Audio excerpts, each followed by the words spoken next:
یزید کی بیعت سے انکار کر دیا حضرت عبداللہ بن زبیر نے، عبد الرحمن بن ابی بکر نے اور حسین بن علی نے، اور یہ مدینہ سے مکہ منتقل ہو گئے اور اس کی بیعت سے انکار کر دیا۔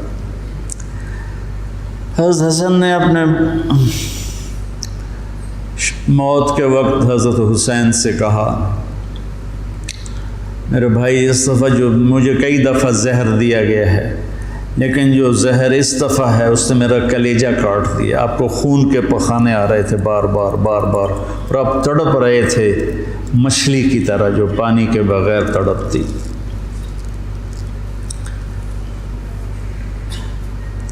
پھر کہنے لگے میرے بھائی میں نے خوب دیکھ لیا ہے،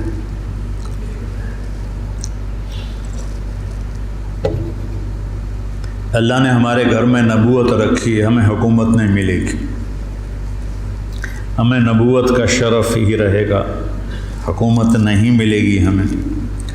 کوفی تمہیں دھوکہ دیں گے، ان کے دھوکے میں نہ آنا، انہوں نے تیرے باپ کو دھوکہ دیا، انہوں نے مجھے دھوکہ دیا، یہ تجھے بھی تیرے ساتھ غداری کریں گے اور تیری موت تک یہ غداری کا انجام ہوگا۔ حضرت حسین کہنے لگے کس نے زہر دیا ہے؟ فرمایا کیا کرو گے؟ قتل کرو گے؟ کہنے لگے ہاں قتل کروں گا۔ کہا جس نے مجھے زہر دیا ہے اگر تو میرا گمان سچا ہے تو پھر میں آخرت میں خود ہی نبڑ لوں گا، اگر میرا گمان غلط ہے تو ایک بے گناہ قتل ہو جائے گا، نہیں میں نہیں بتاتا۔ تو اسی زہر میں تڑپ کے 46 سال کی عمر میں آپ کا انتقال ہو گیا، بالکل عین جوانی میں۔ تو جب یزید کی بہت زیادہ نافرمانیاں بڑھیں اور لوگوں میں شکایت پیدا ہوئی تو پھر آپ اپنے قافلے کو لے کر نکلے۔ کوفہ والوں کے بہت سے خطوط تھے، عبداللہ بن عباس نے روکا، عبداللہ بن عمر نے روکا، نہ جاؤ یہ غداری کریں۔ عبداللہ بن عباس کہنے لگے انہیں کہو تم ادھر آؤ، یہاں میرے پاس آؤ، میں یہاں سے لشکر بنا کے یزید کے خلاف کروں گا، قدم اٹھاؤں گا۔ جب تک وہ یہاں نہیں آتے آپ نہ جانا، وہ ایک قدم پہ پھر جاتے ہیں۔ انہوں نے کہا میرے بھائی میں نے خواب دیکھا ہے، اس میں مجھے جانا ہی ہے، اور شہادت ان کو پکار رہی تھی۔ تو نعمان بن بشیر تھے کوفہ کے گورنر، جب یزید کو پتہ چلا کہ امام حسین نکل پڑے ہیں تو اس نے ان کو ہٹا کر عبید اللہ بن زیاد کو گورنر بنا دیا۔ زیاد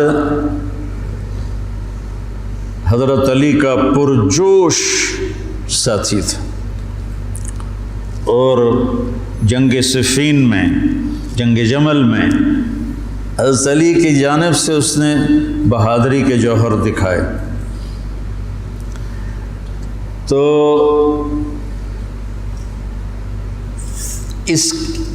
اس کے والد کا پتہ نہیں تھا کہ اس کا باپ کون ہے،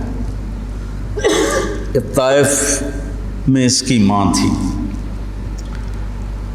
تو اس زمانے میں جو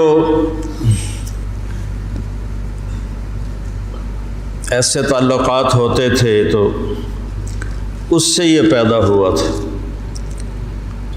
اور نکاح متع جس کو کہتے ہیں، جو شیعہ آج بھی حلال کہتے ہیں۔ تو حضرت معاویہ رضی اللہ تعالیٰ عنہ نے اس کو اپنے باپ کا صحیح بیٹا تسلیم کر کے اپنے ساتھ ملا لی۔ تو پہلے لکھتے تھے زیاد بن ابی ہے، زیاد بن ابی ہے، زیاد اپنے باپ کا بیٹا، باپ پتہ نہیں کون ہے۔ تو اس کے بعد زیاد بن ابی سفیان ہو گیا۔ تو اس سے اس کو ایک بہت بڑی گارنٹی مل گئی، تو وہ پھر حضرت معاویہ رضی اللہ تعالیٰ عنہ کا پرجوش حامی بن گیا۔ پھر وہ بہت ظالم بنا زیاد۔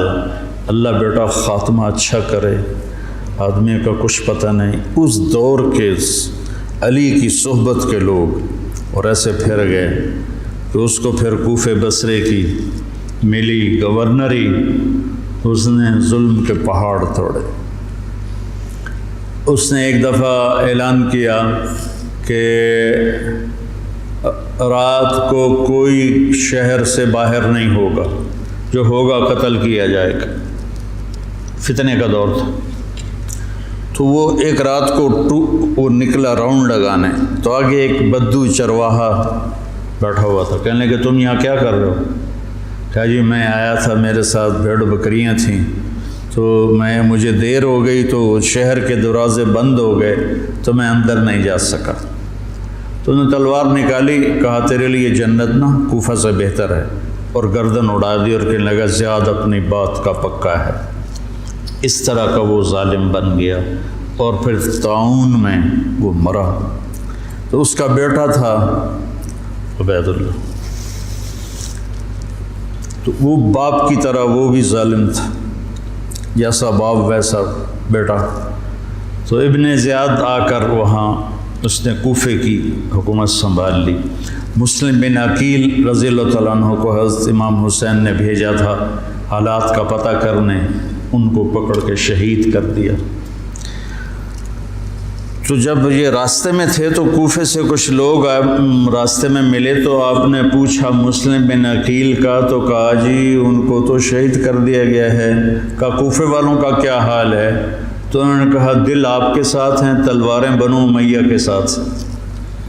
دل آپ کے ساتھ ہیں، تلواریں بنو امیہ کے ساتھ۔ تو کچھ لوگوں نے واپسی کا مشورہ دیا کہ واپس چلے، تو حضرت مسلم بن عقیل کے بیٹوں نے کہا اب ہم اس کے خون کا بدلہ لیں گے، ہم واپس جانا ہمارے لیے بزدلی ہے، اور تقدیر ان کو کھینچ کے لائی کربلا کے میدان میں۔ تو ابن زیاد نے حسین بن نمیر کو ایک دستہ دے کر بھیجا کہ ان کو پانی سے دور کہیں روکو، پانی کے قریب نہ ہوں۔ تو اس نے حر بن یزید کو 1000 کا دستہ دے کر کربلا کے میدان میں بھیجا، اور ان کے آنے سے پہلے دریائے فرات کے کنارے کو قابو کر لیا۔ اور آل رسول پہ پانی بند کر دیا جائے، یار کمال کی بات۔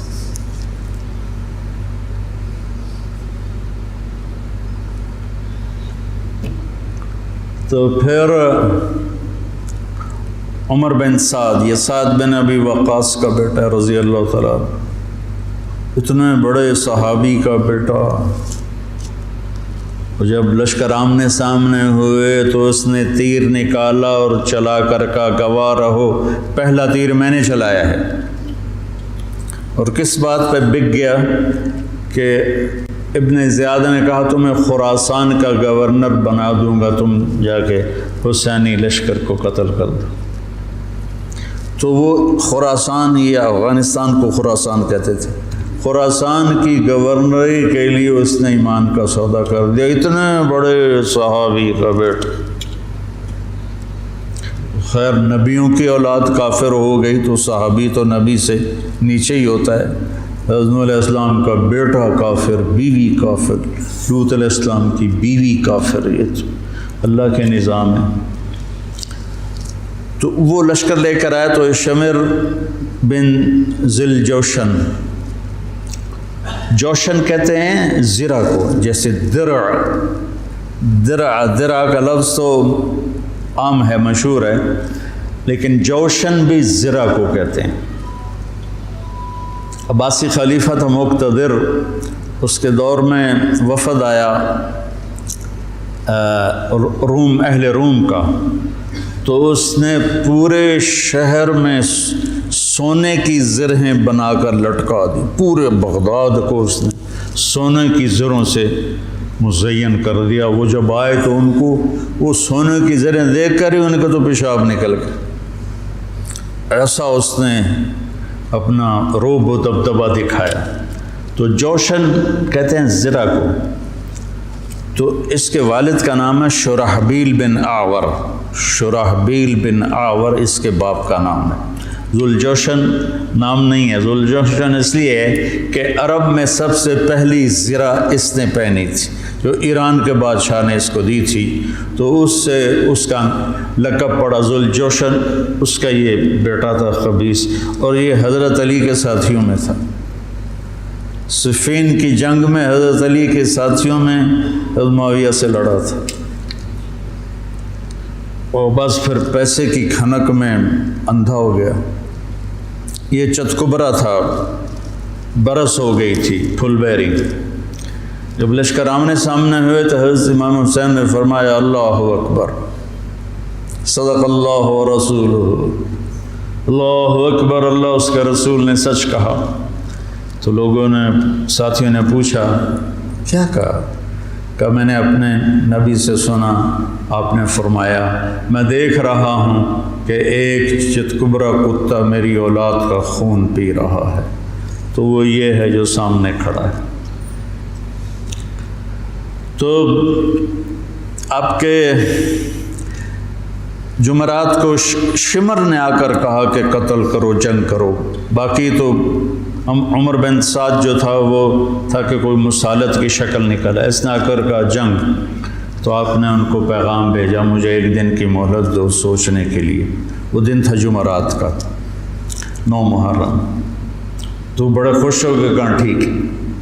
تو رات کو آپ نے قافلے کو جمع کر کے فرمایا کہ دیکھو انہیں صرف میری طلب ہے، تم میں سے کسی کے ساتھ ان کی دشمنی نہیں ہے، تم مجھے چھوڑ کے چلے جاؤ، میں اپنے آپ کو موت کے لیے پیش کر دوں گا، تم کیوں مرتے ہو میرے لیے؟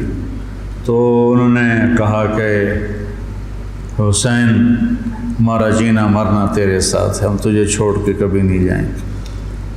اور عجب بات ہے، 4000 کا لشکر عمر بن سعد لے کر آیا، 1000 کا حر بن یزید لے کر آیا، 5000 ہو گئے، اور ادھر 32 گھوڑ سوار اور 40 پیدل، 72، 5000 72، کیا جوڑ بنتا، لیکن کیا جگر تھا حسین کا، جو اپنے آپ کو موت کے حوالے کر رہے ہیں، اور پتہ ہے کہ میرے بچے بھی ذبح ہو جائیں گے۔ عاصم کا بازو ٹوٹا، 5 سال کی عمر تھی، میرا جو درمیان والا بیٹا، تو وہ اس کو نہ چڑھا رہے تھے تو اس کی چیخیں نکلی، تو میں بھاگ کے باہر نکل گیا، مجھ سے اس کی چیخیں سنی نہیں گئیں۔ وہ کیا ہے ہستی ہے جس کے سامنے جگر گوشوں کو تلواروں سے ذبح کیا جا رہا ہو، اور اس کے چہرے پر استقامت کے سوا کچھ نہ ہو۔ ادھر آ ستمگر ہنر آزمائیں، تو تیر آزما ہم جگر آزمائیں، نہ کر لبوں کو سی عشق ہے دل لگی نہیں، سینے پہ تیر کھائے جا آگے قدم بڑھائے جا، یعنی زبان حال سے کہہ دے کہ ہاں ستائج۔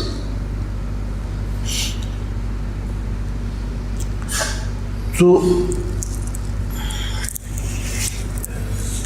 آپ نے رائٹ سائڈ پہ زہیر بن قین کو کھڑا کیا، اور لیفٹ پر حبیب بن مظاہر کو، درمیان میں عباس بن علی کو، جو آپ کے بھائی ہیں۔ حضرت علی کے 6 بیٹے شہید ہوئے، امام حسین چھٹے ہیں، 5 بھائی آپ کے دوسری ماؤں سے تھے، جو حضرت علی نے شادیاں کیں، حضرت علی نے 8 شادیاں کی تھیں، یہ کہ بات دیکھ رہے، تو 5 وہ اور چھٹے حسین، اور علی کی ساری اولاد اہل بیت ہے۔ تو عباس کو آپ نے جھنڈا دیا درمیان میں، اور خود بھی ان کے ساتھ کھڑے ہوئے، اور پھر آسمان کی طرف ہاتھ اٹھا کے کہا انت ثقتی و رجائی۔ ہائے کیا حال ہوا ہوگا فرشتوں کا اس وقت جب آپ کہہ رہے تھے انت ثقتی و رجائی، اللہ تجھ پر ہی میرا بھروسہ ہے اور تجھ پر میری امیدیں ہیں۔ اور اللہ امتحان کے لیے ڈال چکا تھا۔ چھری چلی اسماعیل کی گردن پر، اللہ نے ہٹا دی۔ چھری چلنے لگی حضرت عبداللہ کی گردن پر، میرے نبی کا والد، اللہ نے ہٹا دی۔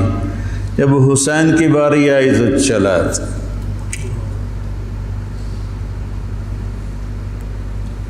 اب تصور کرو کہ اوپر سورج، پانی بند تھا، خبیثوں نے پانی بند کر دیا، بچوں کے رونے کی آوازیں آ رہی ہیں پیاس کی وجہ سے، اور ان کے دل نرم نہیں ہو رہے۔ پھر آپ نے حضرت عباس بن علی کے ساتھ ایک دستہ بھیجا، جنہوں نے لڑ بھڑ کے کوئی 30 کے 32 مشکیزیں پانی کے بھر کے لے کر آئے، لیکن وہ کتنی دیر چلنا تھا؟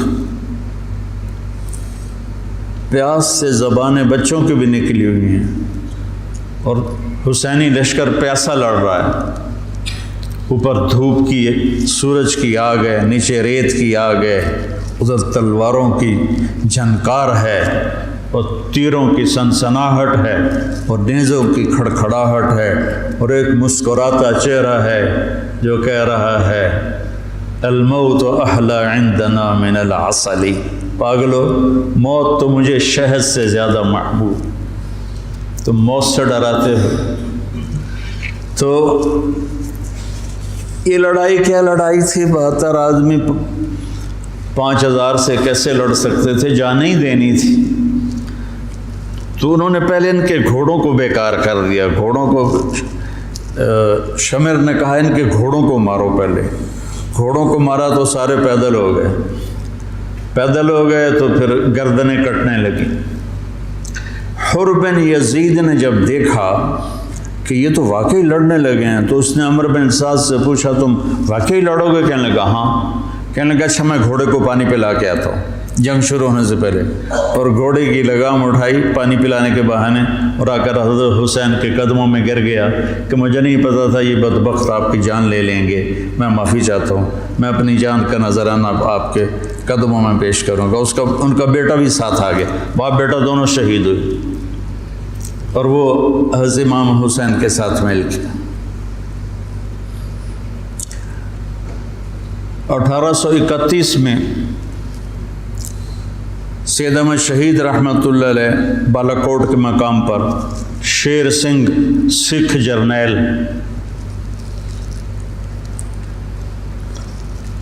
لاہور سے فوج لے کر آئے تھے، یہ چند ہزار تھے۔ جب آمنے سامنے لشکر ہوئے تو ایک سکھ وہاں سے دوڑا، یا اللہ خاتمہ ایمان پہ ہو، اور اس نے آ کر اپنی وہ کڑا اتارا اور سید احمد شہید کے ہاتھوں کلمہ پڑھ لیا، اور سید احمد شہید کے لشکر سے ایک آدمی نکلا اور جا کر سکھوں کے لشکر میں شریک ہو گیا۔ وہ ادھر سے مارا گیا، یہ ادھر سے صرف کلمہ پڑھ کے شہادت کا درجہ پا کے جنت میں چلا گیا۔ اللہ برے خاتمہ سے بچائے، اللہ بری موت سے بچائے۔ اللہ نے ایمان دیا ہے، ایمان پر ہی موت آئے۔ تو ایک ایک کر کے جب سارے شہید ہو گئے تو پیچھے اہل بیت رہ گئے۔ تو پھر علی اکبر آپ کے بیٹے نے کہا ابا جان میں آپ کو مرتے دیکھ نہیں سکتا، میں چاہتا ہوں میں آپ سے پہلے مر جاؤں، میں آپ کو نہیں دیکھ سکتا مرتا ہو۔ تو انہوں نے اجازت دی، تو شیر کی طرح انہوں نے حملہ کیا، چاروں طرف نرغے میں آئے اور ذبح ہو گئے۔ تو پھر ان کے بیٹے ابو بکر بن حسین وہ شہید ہوئے۔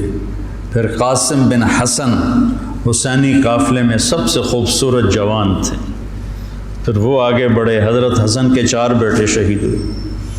تو جب ان پر تلوار پڑی تو انہوں نے کہا یا عمّا، آئے چچا۔ تو حسین رضی اللہ تعالیٰ عنہ زخمی تنہم داغ داغ شد، سارا بدن خون و خون تھا۔ آپ نے آگے بڑھ کے قاتل پر وار کیا، اس کا ایک ہاتھ کاٹ دیا۔ پھر ان کے سرانے کھڑے ہو کر ایک عجب بات کہی کہ میرے بھتیجے آج تیرا چچا بڑا بے بس، یہ کیا جواب دیں گے اللہ کے نبی کو قیامت کے دن کہ انہوں نے ان کی اولاد کو ہی ذبح کر دی؟ تو ان کی لاش کو اٹھایا اور پیچھے جا کے رکھ دیا۔ اس طرح ایک ایک کر کے مسلم بن عقیل کے عبد الرحمن عبداللہ شہید ہوئے، حضرت عبداللہ بن جعفر کے عون اور محمد شہید ہوئے، حضرت حسن کے ابو بکر عبداللہ اور قاسم شہید ہوئے، عثمان شہید ہوئے۔ آپ کے اپنے بیٹے حضرت علی کے عبداللہ، محمد، عثمان، جعفر، عباس، حسین 6 شہید ہوئے۔ اور پھر جب آخر میں آپ رہ گئے تو آپ نے اپنے چھوٹے بیٹے عبداللہ کو بلایا۔ آپ زخمی ہو چکے تھے، بہت پہلے قتل کیے جا سکتے تھے لیکن ہر کوئی ڈائریکٹ وار کرنے سے ڈر رہا تھا، تو آپ نے عبداللہ کو بلایا۔ 2 سال ان کی عمر تھی، ان کو لے کے گود میں بٹھایا، کیونکہ خیال تھا کہ یہ ظالم بچے کو تو معاف کر دیں گے، لیکن ایک ابن الموقد تھا کوفے کا، اس نے طاق کے تیر مارا۔ تیر خطا بھی ہو سکتا تھا لیکن تقدیر کا امتحان ابھی باقی تھا، تو تیر سیدھا اس بچے کے گلے میں آیا۔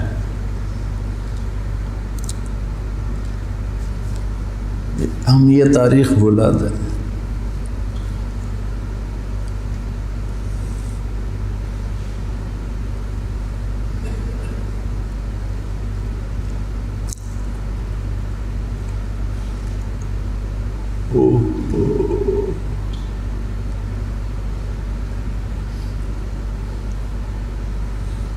جب عبداللہ کی گردن ڈھلکی،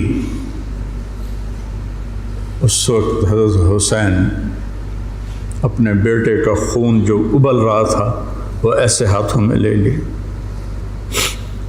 اور یوں آسمان کی طرف اٹھا۔ کیا حال ہوا ہوگا اس وقت زمین آسمان کی مخلوق، آسمان کے فرشتوں کا۔ اے اللہ، تو مجھ سے راضی ہے تو میں تجھ سے راضی، لیکن ان سے انتقام تو ہی لینا، انہوں نے تیرے نبی کی اولاد کو ذبح کر دی۔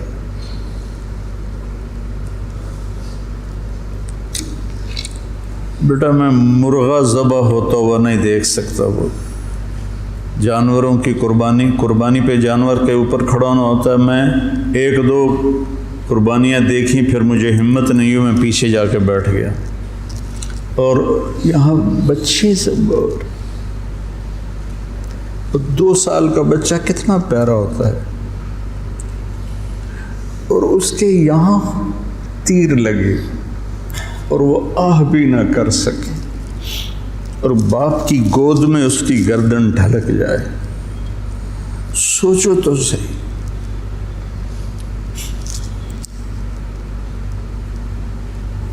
میں اہل بیت کا مراسی، میں 2001 سے روزہ اقدس پہ جاتا تھا اور آپ کا پورا نسب نامہ پڑھ کے آپ کو سلام پیش کرتا تھا۔ یہ ہمارے مراسی آتے ہیں تو میرے باپ دادے پردادے کے نام لے کر کہتے ہیں، جھوٹے سچے ان کی تعریفیں کرتے ہیں۔ تو میں کہتا یا رسول اللہ، ہمارے مراسی ہماری جھوٹی تعریفیں کرتے ہیں، پر آپ تو سچے، ہماری تعریف سے بھی اوپر، مجھے اپنا مراسی بنا رہے، میں آپ کا مراسی بننا چاہتا ہوں۔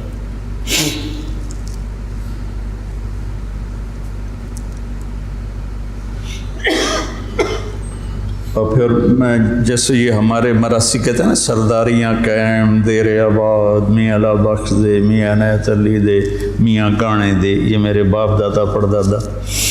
تو میں وہاں روزہ اقدس پہ کھڑے ہو کر، میں وہاں ایسے تو نہیں کر سکتا تھا، سپاہی کھڑے ہوتے تھے، لیکن ہاتھ باندھے ہوئے میں تصور میں ہاتھ کھڑے کر رہا ہوتا تھا۔ دیر آباد محمد مصطفیٰ دے، دیر آباد علی دے جعفر دے، دیر آباد حسن دے حسین دے۔ یہ میں تصور میں جب سے جا رہا ہوں، میں نے سن 2000 میں نے نسب یاد کیا تھا اور اللہ نے میرے ذہن میں یہ ڈالا، تو 3 سال پہلے ہارون آباد گیا تھا، تو مغرب کے بعد بیان تھا، تو میں بیٹھا تھا نماز کے انتظار میں، ایک شخص ہے حیدر شاہ ان کا نام تھا، کہنے لگے جی اچھا، اور ہمارے مراسیوں میں ایک مراسی ہے اس کا نام ہے صدیق، وہ بہت مسکین شکل، اس کو دیکھتے ہی ترس آ جاتا، تو میں کہتا تھا یا رسول اللہ مجھے اپنا صدیق مراسی بنا، میرے پاس علم کوئی نہیں، میرے پاس تقویٰ کوئی نہیں، کچھ بھی نہیں ہے، میں آپ سے آپ کے خاندان سے پیار کرتا ہوں اور میں آپ کا مراسی بننا چاہتا ہوں اور مجھے اپنا آپ صدیق مراسی بنا لیں۔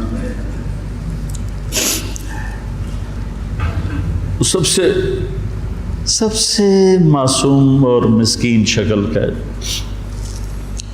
بوڑھا ہے، تو وہ حیدر شاہ میرے پاس، اب یہ تو میری اور میرے اللہ کی بات تھی، تو وہ حیدر شاہ تھے، کہنے لگے جی میں نے چند دن پہلے خواب دیکھا ہے، ایک بڑا مجمع ہے، میں نے پوچھا یہ مجمع کیسا ہے، تو انہوں نے کہا یہ مجمع امام حسین کے گرد جمع ہے، تو کہا میں اسے راستہ بنا کے گیا، میں نے کہا السلام علیکم یا امام، تو آپ نے مجھے سلام کا جواب دیا اور فرمایا طارق جمیل سے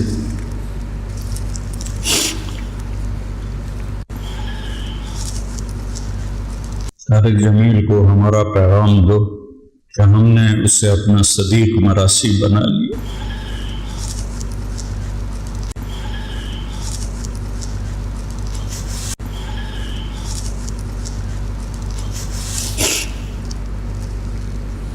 ارقبوا محمدًا فی اہل بیت، یہ اہل بیت کی ضد میں شروع ہو گئی، تو وہ صدیق جو تھا نا، کوئی 6 مہینے سے کہہ رہا تھا فریج لائے دے، فریج لائے دے، میں کہتا تھا بیل بھی پھر میں ہی بھرنا ہوتا تو بھرنا نہیں، تو میں اس کو لے کے نہیں دے رہا تھا، جب اس نے مجھے کہا کہ یہ پیغام ہے تو میں نے آتے ہی کہا صدیق مراسی کو فریج لے کر دو، مولوی شام سے کہا کہ اس کو فریج اٹھوا کے دو،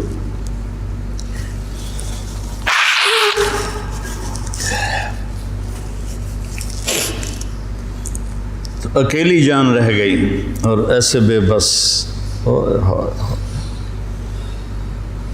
کہاں سے الفاظ لاؤں، دکھ کے، درد کے، غم کے، نوحے مرثیے کہاں پہنچتے ہیں غم حسین کو، جس کو میرے نبی نے سینے سے لگایا، کندھے پہ بٹھایا، سر سے لے کر پاؤں تک اس کے پورے بدن کو بوسے دیے، وہ تیروں سے چھلنی ہے، نیزوں سے چھلنی ہے، تو شمر خبیث نے کہا حملہ کرو، اس کو قتل کرو، اب کوئی بڑھنے کے لیے تیار نہیں تھا تو اس نے گالیاں نکالی، بڑھتے کون ہو، تو زرع بن شریک تمیمی نے پہلا ڈائریکٹ وار کیا نیزے کا سیدھے کندھے پر، تو آپ لڑکھڑا گئے، جان تو پہلے نکلی پڑی تھی، تو آپ لڑکھڑا کے گرے، تو پھر شمر نے خولی بن یزید سے کہا کہ سر کاٹو، وہ جب آگے بڑھا تو اس کا ہاتھ کانپنے لگا، تو اس نے شمر نے اسے گالی تھی لیکن وہ آگے نہیں بڑھا، تو سنان بن انس نے آگے بڑھ کر جس گردن پہ میرے نبی کے بوسے لگے تھے اسی پہ خنجر چلایا، ذبح کر دی۔ کربلا ایک پیغام ہے، یہ اس لیے نہیں ہے کہ ہم 10 دن رو رو رو کے بس چھٹی کر لیں، کہ اللہ اس کے رسول کی اطاعت میں جان مال اولاد قربان کرنی پڑے تو سستا سودا ہے، زندگی تو آخرت کی۔ شمر بھی مر گیا، قتل ہوا خبیث، ابن زیاد بھی قتل ہوا، ایک بھی زندہ نہیں بچا اپنی موت مرا ہو، سب قتل ہوئے، 5000 کے 5000۔ ابن زیاد کا جب سر لایا گیا مصعب بن زبیر کے مختار ثقفی کے سامنے، اور ان کے باقیوں کے سر بھی رکھے شمر کے بھی، تو ایک سانپ آیا پتلا سا، وہ آ کر ابن زیاد کے ناک میں گھس گیا اور منہ سے نکل گیا، پھر ناک میں گھسا، پھر منہ سے نکلا، پھر ناک میں گھسا، پھر منہ سے نکلا، مسلسل وہ سانپ اس کی ناک میں داخل ہوتا، منہ سے نکلتا، پھر ایک طرف چلا گیا۔ اللہ نے دنیا میں دکھایا کہ یہ خبیث سانپوں کے سپرد کیا جائے گا۔ جب گلا کاٹ کے نیزے پہ چڑھا دیا تو پھر زنان خانے کو پکڑا گیا۔ تو حضرت زینب کیا جگر والی خاتون ہے، 6 بھائیوں کی شہادت دیکھی، 2 بیٹوں کی شہادت دیکھی، عون اور عبداللہ۔ آپ عبداللہ بن جعفر کی زوجہ محترمہ تھی، ان سے 2 بیٹے تھے، عون اور عبداللہ۔ 2 بیٹوں کو شہید ہوتے دیکھا، 6 بھائیوں کو شہید ہوتے دیکھا، سارے خاندان کو ذبح ہوتے دیکھا۔ امام زین العابدین ساری رات روتے تھے، تو ان کے خادم نے پوچھا، حضرت اللہ نے اتنا کچھ آپ کو دے دیا، اب آپ ساری رات کیوں روتے ہیں؟ کہنے لگے، میرے بھائی یعقوب علیہ السلام کا ایک بچہ گم ہوا تھا، یوسف، اور وہ بھی مل گیا تھا، تو اس کے لیے 40 سال وہ روتے روتے آنکھیں گنوا بیٹھے۔ میں نے تو اپنے سارے خاندان کو اپنے سامنے ذبح ہوتے دیکھا، خاندان بھی خاندان نبوت، اور یہاں یزید کا دفاع کیا جا رہا ہے۔ لعنت ہو ایسے لوگوں پر۔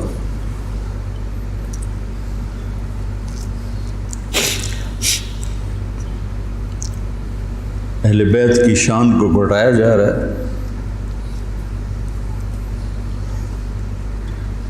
کتنے علماء نے مجھ پر الزام لگایا کہ یہ تو شیعہ کی تائید کر رہا ہے، اہل بیت کو بیان کر دو، لعنت تو تمہاری عقلوں پر۔ امام شافعی کا قول یاد نہیں ہے؟ ان کان الرفض حب آل محمد فلیشہد الثقلان انی رافض، دیوان شافعی میں پڑھو۔ میں نے تو بہت پہلے کبھی کچھ یاد کیا تھا، اب تو بھول آ گیا، کہ اگر اہل بیت کی محبت کا نام شیعہ ہونا ہے تو جنات اور انسان سن لو، میں بھی شیعہ ہوں۔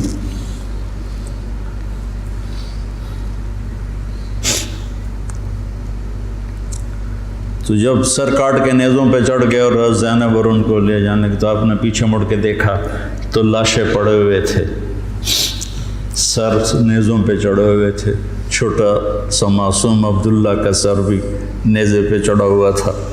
تو انہوں نے کہا، وا محمد وا محمد صلی علیک الالہ و ملک السماء، ہائے محمد، ہائے محمد، آپ پر اللہ کا درود و سلام ہو، زمین آسمان کے بادشاہ کا درود و سلام ہو۔ ھذا حسین بالعراء مزمل الجب مقطع الاضحى،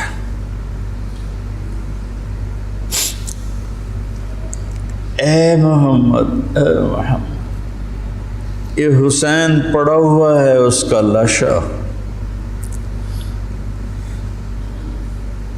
بے گور و کفن۔ میں ایک اور ترجمہ کیا کرتا ہوں کہ یا رسول اللہ، آج حسین کی بارات ہے، مزمل الدماء، اپنے خون کا سرخ جوڑا پہنا ہوا ہے، مقطع الاعضاء، اپنی بوٹیوں کا ہار گلے میں سجایا ہوا،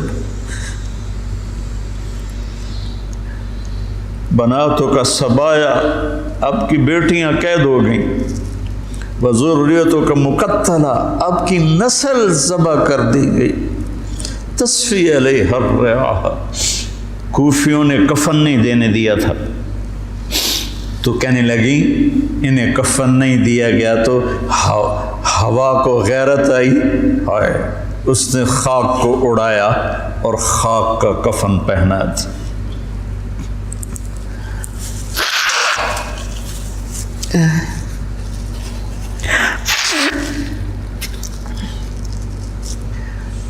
مجھے ایک دفعہ ایک اہل تشریف بھائی کا فون آیا کہ مولانا آپ ہمارے امام بارگاہ میں آ کر 10 دن اہل بیت کی شان بیان کریں، ہم آپ کو خوش کر دیں گے۔ خوش کر دینے کا مطلب آپ سمجھتے ہی ہیں، چنگے چوکھے پیسے دینے تھے۔ پھر انہوں نے مجھے، میں نے کہا میرے بھائی میں اس کا صلہ اہل بیت سے لوں گا، آپ سے نہیں، میں معافی چاہتا ہوں، میں نہیں آؤں گا، میں اہل بیت کی شان بیان کرتا ہوں، ان کا مراسی بن کے، مجھے اس پہ پیسہ نہیں چاہیے۔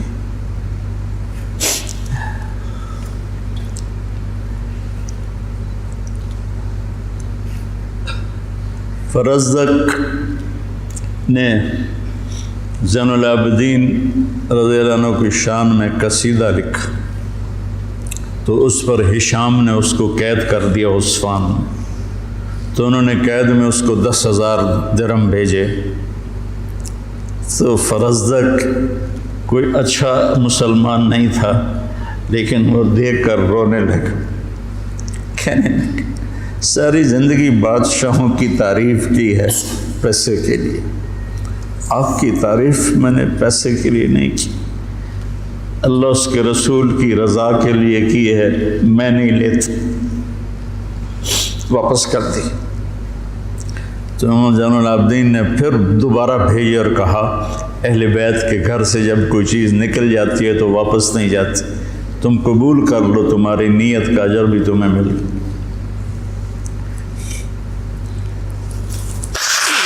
کوفے کے بازاروں میں سر پھرائے گئے اور ابن زیاد کے سامنے امام علی کا سر کٹا ہوا، اس نے ہاتھ میں چھڑی تھی، ہونٹوں پہ ماری، 1 دفعہ 2 دفعہ 3 دفعہ، تو زید بن ارقم تڑپ کے کھڑے ہو گئے، کہنے لگے اللہ کے واسطے یہ چھڑی یہاں سے ہٹا لیں، میں نے اپنے نبی کو دیکھا ہے ان ہونٹوں کو چومتے ہوئے، یہاں چھڑی نہ مار، لیکن تو بوڑھا سٹھی آ گیا ہے، ورنہ میں تجھے بھی ساتھ ہی قتل کر دیتا۔ پھر وہ سر شام بھیجا جا رہا ہے اور یزید کے سامنے رکھا جا رہا ہے، پھر وہ چھڑی مار رہا ہے۔ ابو برزہ اسلمی کھڑے ہو کر کہتے ہیں چھڑی نہ مارو ان ہونٹوں کو، میں نے نبی کو ہونٹوں کے ساتھ لگتے ہوئے دیکھا۔ یہ تو حال کیا ہے اہل بیت کے ساتھ۔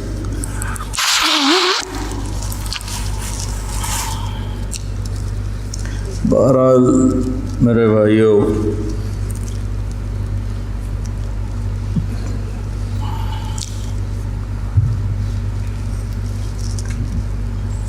اہل بیت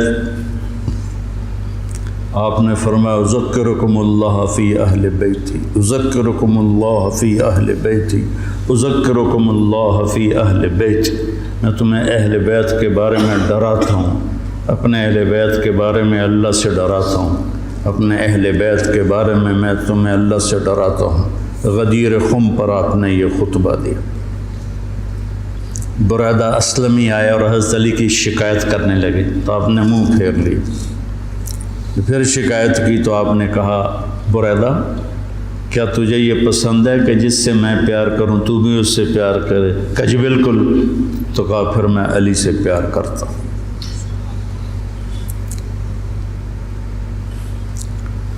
میرے عزیزو، میرے بھائیو، کربلا ایک سبق ہے۔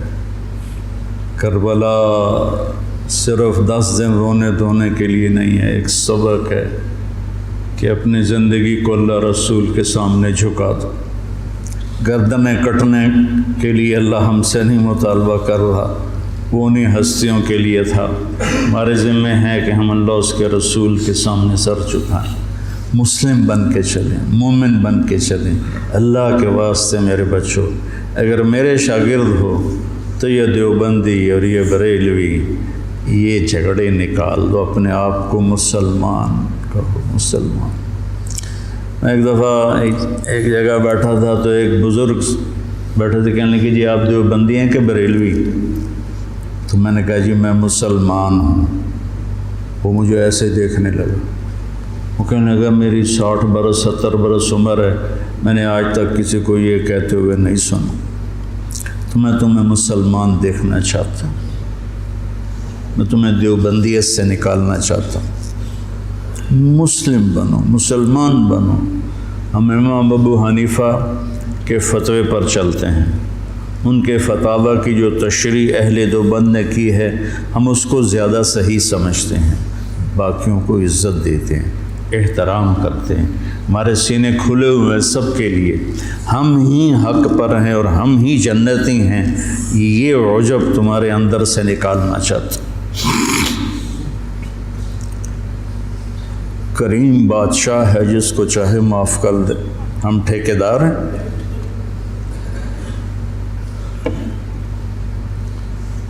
مسلم بنو، مومن بنو، امتی بنو۔ ہم شیعہ ہیں، ہم اہل تشیع ہیں، ہم بریلوی ہیں، ہم اہل حدیث ہیں، ہم دیوبندی ہیں، ان الفاظ کو چھوڑ دو بیٹا۔ پوری دنیا پھرا ہوں، کہیں یہ لعنت نہیں، یہ ساری بر صغیر کی پھیلائی ہوئی لعنت ہے۔ میں تمہیں چاہتا ہوں کہ تم ایک اچھے مسلمان بنو، کہیں بھی جاؤ، میری طرف سے ضروری نہیں کہ مدرسوں میں ہی پڑھانا ہے، اتنے مدرسے ہیں ہی نہیں، جس جگہ جاؤ بیٹا مسلم بن کے جاؤ، سب سے محبت کرو، سب سے دلوں کو صاف کرو، سب چیز۔ تمہیں پتہ ہے میں یہ طوائفوں کے بازار میں جاتا رہا، ان کے گھروں میں بیٹھتا رہا، ان کو پاس بٹھا کے ان کو دعوت دیتا رہا۔ میرے لیے میں انہیں بیٹی کہتا تھا، وہ رو پڑتی تھی کہ سانتا جی کس سے آئی تائیں بیٹی نہیں آکھیا، تسی سانو بیٹی آکھیا۔ جب مجھے سٹنٹ پڑا اور میں گھر آیا تو ساری طوائفیں مجھے پوچھنے میرے ڈیرے پر آئیں، بری بری، ساری، بوڑھی جوان سب، کہ ہمیں بیٹی آج تک کبھی کسی نے نہیں کہا۔ ایک سے میں نے کہا اپنی بچی کی شادی کر دیں، کہنے لگی آپ کو رشتہ تلاش کر کے دیں۔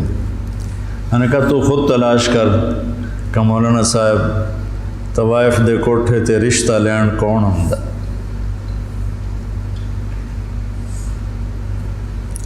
طوائف دے کوٹھے تے تب خریدار ہی آن۔ طوائف کو طوائف کس نے بنایا؟ وہ اسی طرح میاں صاحب ہے اور اس کے ماتھے پہ طوائف کا ٹیکہ لگ گیا۔ تو میں نے تو ان کے پاس جانے میں بھی کبھی یار محسوس نہیں کی۔ تو اپنے ذہن کو کشادہ رکھو، ٹھیک ہے؟ مسلم بنو، مسلم، اس پر اپنے آپ کو قائم رکھو۔ اللہم لک الحمد کما انت اہلہ فصلی علی محمد کما انت اہلہ وافعل بنا ما انت اہلہ انک اہل التقوی و اہل المغفرہ۔ میرے رب، ہم تیرے محبوب کی اولاد کے غم میں جمع ہوئے تھے، میرے مولا ان کے تڑپتے لاشیں، ان کے کٹے ہوئے سر، ان کے بے گور و کفن جسم، وہ پوری امت کو پیغام دے رہے ہیں کہ ہم تیرے بن کے چلیں۔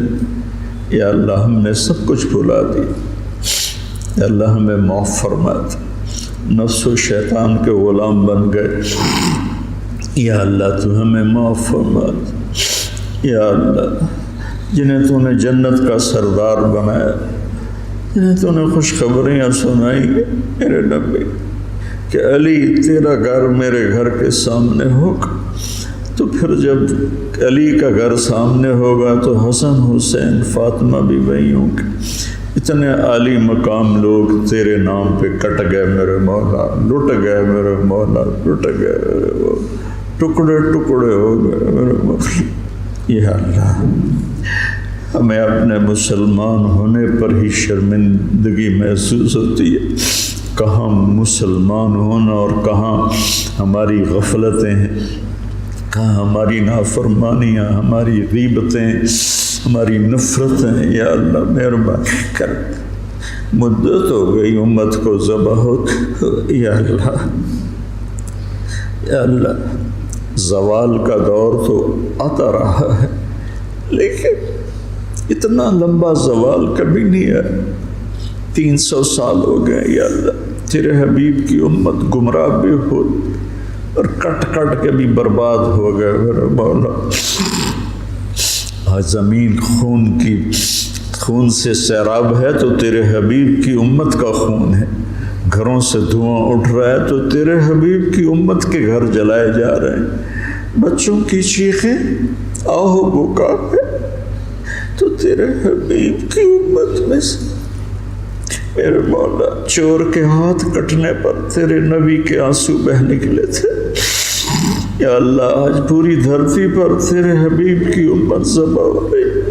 آ جانا میرے مولا، آ جانا، آ جا میرے رب، آ جا میرے مولا، میرے مالک، تیرے آنے سے ہی ہم نکلیں گے ان اندھیروں سے، ان غفلتوں سے، ان ظلمتوں سے، ان ذلتوں سے۔ آج تیرے محبوب کی امت کے نوجوان دہریے ہو رہے ہیں میرے مولا، ہماری یونیورسٹیاں، ہمارے اسکول کالج ذبح خانے بن چکے ہیں میرے مولا، ہماری عزتیں تار تار ہیں، ہمارے دامن آلودہ ہیں میرے مالک۔ ہدایت تیرے ہی ہاتھ میں ہے، یہ مدرسے، یہ خانقاہیں، یہ تبلیغ، یہ تو سب کھلونے ہیں میرے مولا، تو ہدایت دے گا تو ملے گی، تیری طرف سے ارادہ ہوگا تو تو ارادہ فرما میرے۔ اب تجھے آج حسین کے خون کا واسطہ دیتے، ان کی مظلومیت کا واسطہ دیتے، ان کی تڑپتی لاش کا ہم تجھے واسطہ دیتے، ان کے کٹے ہوئے سر کا تجھے وہ معصوم گلاب جیسا چہرہ عبداللہ 2 سال کا، اللہ اس کے لیے اس کے معصوم کٹے ہوئے سر کا واسطہ دیتے، حضرت زینب کی آہو بکا کا واسطہ، کیسے انہوں نے میرے مولا تڑپ تڑپ کے تجھے پکارا، یا اللہ ہماری جھولی تو خالی، ہمارے پاس تجھے دینے کے لیے کچھ ہے نہیں، ریاکاریاں ہیں، دکھاوے ہیں، پتہ نہیں ہم کس کے لیے کر رہے ہیں۔ میرے مالک، میرے آقا، میرے مولا، تو ہدایت کا فیصلہ فرما، ہمارے دیس کی حفاظت فرما، یہ سازشوں میں گھرا ہوا ہے، اس کی حفاظت فرما، ہمارے مدارس کی حفاظت فرما، ہمارے خانقاہوں کی حفاظت فرما، ہمارے تبلیغ کے کام کی حفاظت فرما۔ یہ چھوٹا سا میرا سرمایہ ہے، معصوم نوجوان بچے جو تیرے لیے گھر چھوڑ کے بیٹھے، یا اللہ یہی میرا سر، یا اللہ ان نوجوانوں کی تو فیض میرے مولا جو تیرا دین سیکھنے کے لیے گھر چھوڑ کے آئے بیٹھے، یا اللہ یہ میری زراعت ہے، یہ میری کھیتی ہے، یہ میری تجارت، یہ میری تجارت، یا اللہ میرے مالک، مجھے کوئی دعویٰ نہیں اخلاص کا، کچھ پتہ نہیں ہے میرے مولا کہ یہ سب کچھ تیرے لیے ہے یا اپنے نفس کے لیے ہے یا اپنی شہرت اور دکھاوے کے لیے ہے، لیکن ہم اپنی زبان سے کہہ رہے ہیں کہ ہم تیرے لیے کر رہے ہیں، تو ہمیں ہمارے اس کاوش کو قبول فرما لے، ہمیں اہل بیت کا محبت کرنے والا بنا دے، ہمارے نام ان سے محبت کرنے والوں کے رجسٹر میں لکھوا دے، ان کے مراثی کے رجسٹر میں لکھوا دے، ہمارے دل ان کی محبت سے بھر دے، اپنے حبیب کی محبت سے بھر دے، صحابہ کی محبت سے بھر دے۔ یا اللہ ان سارے بچوں کو ہدایت کا ذریعہ بنا، ان کو اہل علم بنا، اہل تقوی بنا۔ یا اللہ ان کی زبان میں تاثیر پیدا فرما، یہ تیرے بندوں کو تجھ سے ملانے والے بنے، ان میں ہمیں اخلاص نصیب فرما۔ یا اللہ یہ ہمارا چھوٹا سا شہر ہے، آس پاس گاؤں ہیں، ان سب کو بہت ہی بھلائیاں نصیب فرما، شر اور فساد کو دور فرما، اور ہمیں امت بن کے چلنے کی توفیق نصیب فرما۔ وصلی اللہ تعالی علی النبی الکریم، آمین برحمتک۔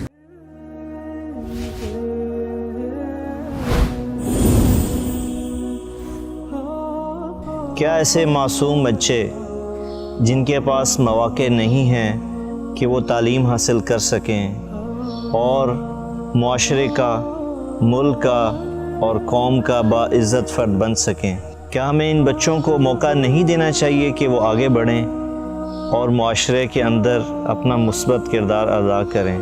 اگر ہم نے ان بچوں کو موقع نہ دیا تو یہ بچے اسی صبح و شام کے آنے جانے میں اپنا مقام کھو بیٹھیں گے۔ اسی لیے MTJ فاؤنڈیشن لا رہا ہے یتیم اور غریب بچوں کے لیے اسکالرشپ کا پروگرام۔ اب ہمارا بچہ پڑھے گا، آگے بڑھے گا اور انشاءاللہ سارے جہان کو منور کرے گا۔